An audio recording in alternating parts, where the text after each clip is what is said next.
ЖРВ немесе орыс тілінде ОРВИ деп айтады. Ол дегеніміз жоғары тыныс жолдарының сілемейлі қабаттарының вирустың салдарынан қабынуы.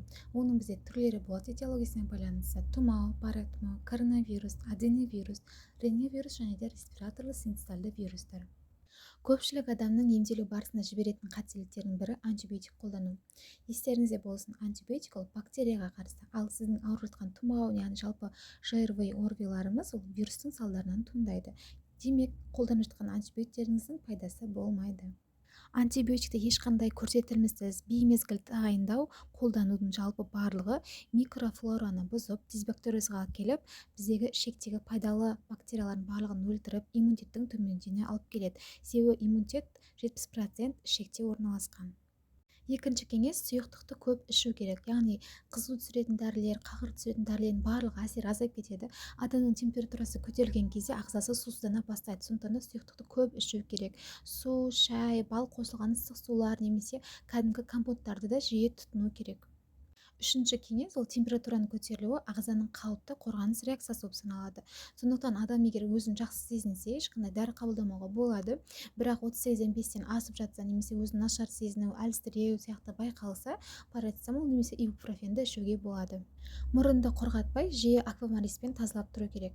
Мұрынды тазаламасақ, ол инфекция құлаққа қарай, яғни отит, бронхқа кететін болса, бронхит дамытуы мүмкін. 3 жасқа дейінгі балалардың ешқайсысы сіңбіре алмайтын болғандықтан назальный аспираторды қолданып тазалау керек. Мұрынға тамызатын тамшылардың бірнеше түрі болады. Олар изотониялық, гипертониялық ерітінділер және тамыр тартқыш тамшылар, яғни мысалы нафтизин дегендер бар ғой. Осылардың әрқайсының өзінің қолданатын кездері болады.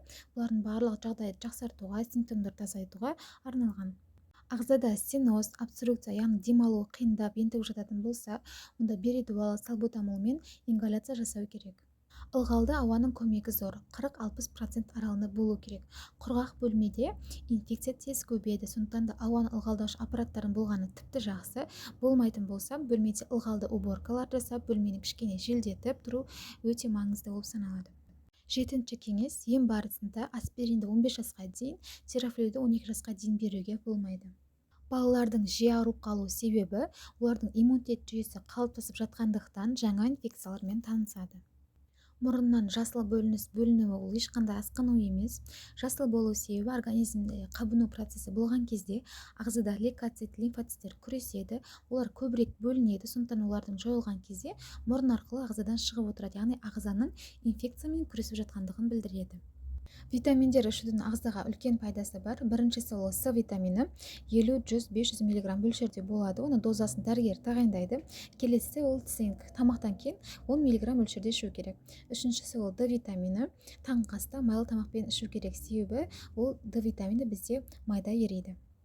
Егер де бұл аурулардың асқынуынан пневмония дамитын болса, онда бұл пневмония бізде бактериалды инфекция болғандықтан, онда біз оған антибиотик тағайындаймыз, яғни амоксициллин немесе амоксициллин мен клавулан қосындысы деген сияқты түрлі препараттар тағайындалады.